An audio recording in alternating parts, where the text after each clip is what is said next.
Binigyang diin ni Pangulong Ferdinand Bongbong Marcos Jr. ang mahahalagang papel ng mga pulis sa kabila ng umiiral na political noise at komplikadong hamon sa lipunan.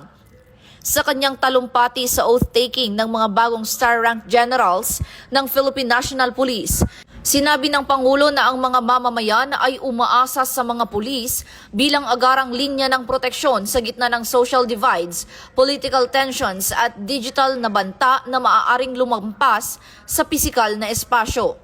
Tiniyak naman ni Pangulong Marcos ang suporta ng administrasyon sa PNP kabilang ang Executive Order No. 107 na nag-update sa base pay ng mga military at uniformed personnel at ang pagtaas ng daily subsistence allowance sa 350 pesos.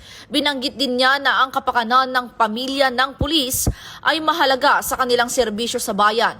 Hinikayat niya ang bagong generals na gamitin ang kanilang mataas na ranggo ng may responsibilidad, pagpapasya at integridad at patuloy na pagbutihin ang kanilang sarili, personal man o profesional, nang hindi maging kampante sa posisyon.